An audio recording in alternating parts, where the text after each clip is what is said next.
Some leaders fade from power quietly, stepping down or fleeing into exile. Not these 10. Their downfalls were violent, chaotic, and in many cases, broadcast for the world to witness. While most were feared for their cruelty, some still had supporters who saw them as protectors, even heroes. Before we begin, no, Adolf Hitler isn't here. His end was brutal, but it wasn't a public overthrow.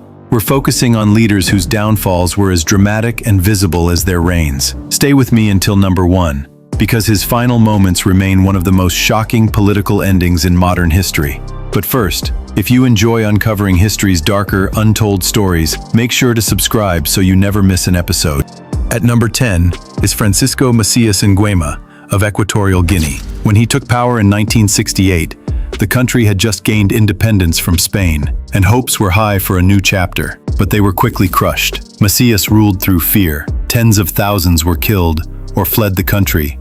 Intellectuals were targeted, and the economy collapsed under his erratic leadership. He even banned the word intellectual and ordered the execution of entire families for suspected disloyalty. He cultivated a personality cult that replaced governance with paranoia. Schools were shuttered, professionals escaped if they could, and ordinary life shrank to survival. Villages learned to keep quiet, because a whisper could be enough to disappear a family overnight. The message was simple: the state was him, and he was the state. His downfall came in August 1979, when his own nephew, Teodoro Obiang Nguema, launched a coup. The takeover was swift, and the aftermath was merciless. Macías was captured, put on trial, and executed by firing squad the very same month. It was one of the fastest and most decisive removals of a dictator in African history. The country's new leadership faced a nation gutted by fear and flight. Rebuilding institutions took years, and the scars of Macías's terror still shape how many people talk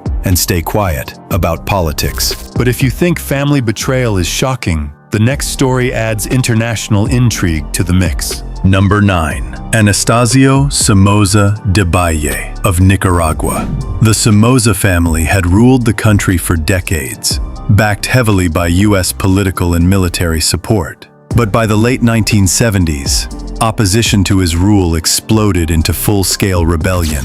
The Sandinista National Liberation Front, FSLN, gained momentum, fueled by Somoza's corruption, human rights abuses, and his control over almost every aspect of the economy. A devastating earthquake in the 1970s became a turning point. Aid money, critics say, didn't reach those who needed it. Each scandal piled onto a sense that the dynasty served itself first, the country last.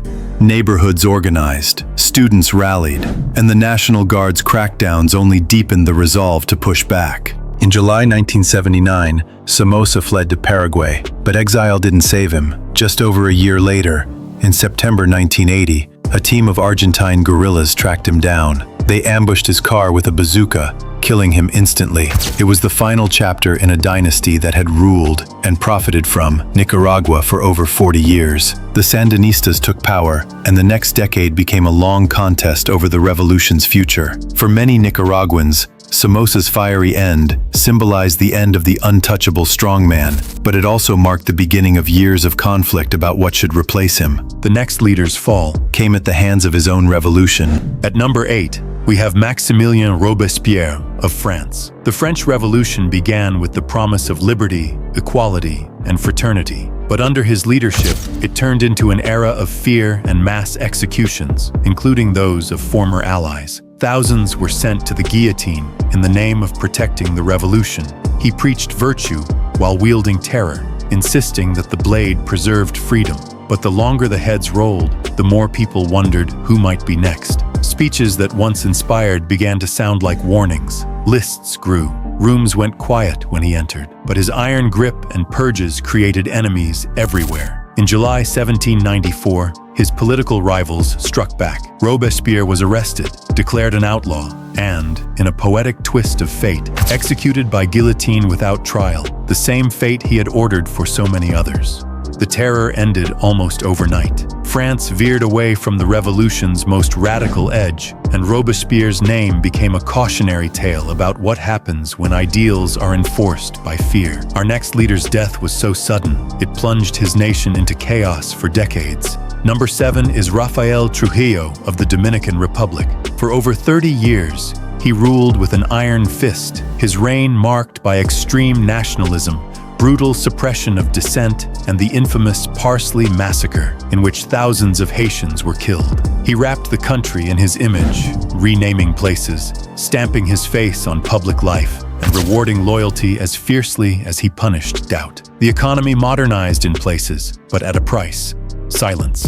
By 1961, the US had turned against him, and opposition within his own country was growing bolder. On May 30th, 1961, Trujillo's car was ambushed on a coastal highway. He was shot to death in a hail of bullets, a sudden, violent end to one of the longest-standing dictatorships in Latin America. The regime staggered without its center. Old rivalries returned, and the struggle to build a new political order began.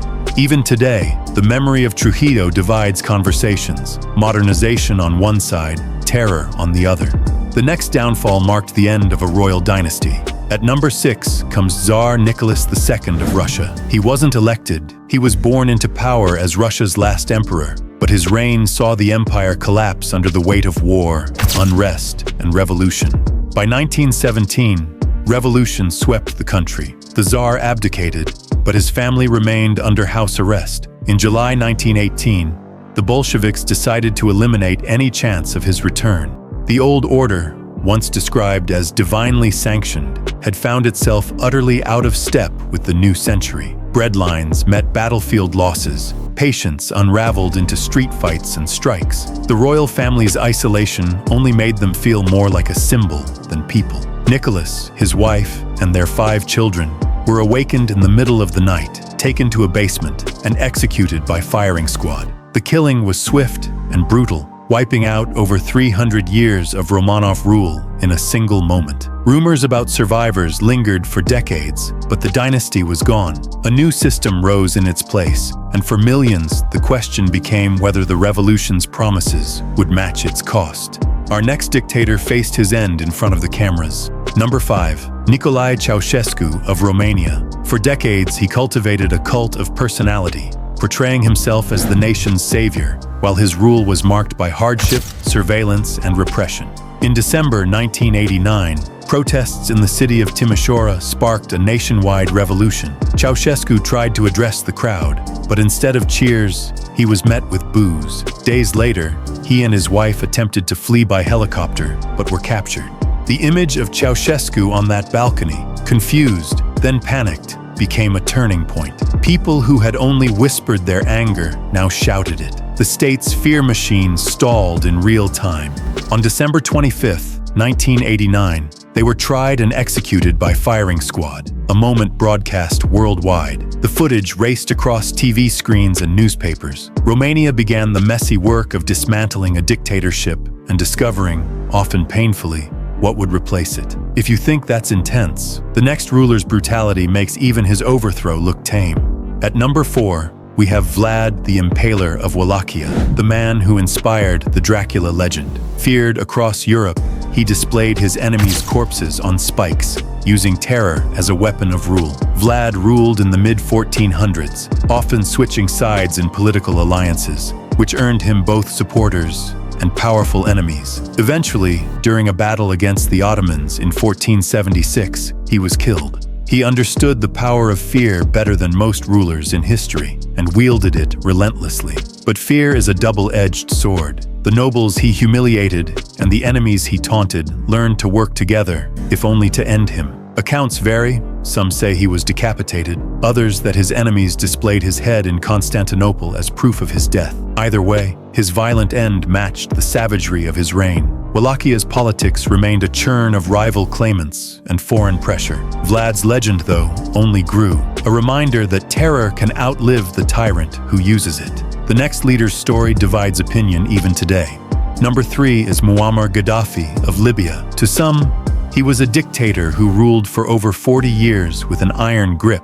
To To others, a revolutionary who offered free housing, healthcare, and dreamed of a united Africa, independent from Western control. But his challenge to Western dominance made him a target. In 2011, amid the Arab Spring, a NATO-backed uprising swept through Libya. Gaddafi's convoy was bombed while trying to flee Sirte. He was captured by rebels and killed on the spot. He had vowed to fight to the last drop of blood. In those last hours, the streets of Sirte were a storm of gunfire and debris. Mobile phones recorded what state media could not control. The end, when it came, was as public as any ruler's could be. Since his death, Libya has been in turmoil, a cautionary tale of how removing one leader can destabilize an entire nation. Competing factions and outside interests turned Libya into a battleground of governments and militias. Supporters argue that for all his faults, he kept the country stable. Critics say the price of that stability was too high. The next dictator faced justice in a courtroom and the gallows. At number 2, Saddam Hussein of Iraq. His rule lasted from 1979 to 2003, marked by wars, brutal crackdowns, and decades of fear, until a US-led invasion brought it all crashing down. Saddam went into hiding, but was captured later that year. His trial was broadcast worldwide, and in December 2006, he was executed by hanging. For decades, he'd appeared in parades, portraits, and promises. Now he appeared in a courtroom, face to face with the system he once commanded. The images of his capture, unkempt, silent, became symbols of a past that could no longer terrify in the same way. The footage of his final moments spread quickly, a rare case where a dictator's downfall was both judicial and public. Iraq's future turned on hard questions: how to build institutions after fear, how to heal after war, and how to prevent a vacuum from swallowing what came next. But even that pales compared to number 1's chaotic end. Finally, at number 1, Benito Mussolini of Italy. The founder of fascism, he once ruled side by side with Hitler, but by 1945, his regime was collapsing as he fled north toward Switzerland. Mussolini was captured by Italian partisans. On April 28, 1945, he and his mistress were executed by firing squad. Their bodies were taken to Milan and hung upside down in a public square, a gruesome display meant to symbolize the end of fascism in Italy. For years, his voice had filled squares. In the end, the square spoke back. People who had lived under his salute now dragged his memory through dust and spit. It wasn't just a death. It was a public verdict delivered in the open air. Fascism's spell in Italy shattered. A republic emerged, and the photos of that day still circulate. A warning that when power is built on fear, the fall can be both final and painfully public. Honorable mentions: Adolf Hitler. His end was violent but self-inflicted, not a public overthrow. Here, dictator of Uganda, remembered by some as a nationalist who stood up to foreign powers, died in exile. Francisco Franco, Spain's authoritarian leader who died peacefully after decades in power. King Louis XVI, executed during the French Revolution, but as a monarch, not a modern dictator. History remembers these men for their cruelty, ambition, and the chaos they left behind. But in some cases, the debate over whether they were entirely evil or also brought good to their nations continues to this day. What's certain is that their downfalls shape the destinies of millions. Subscribe for more untold stories, and remember, forgotten history makes unforgettable stories.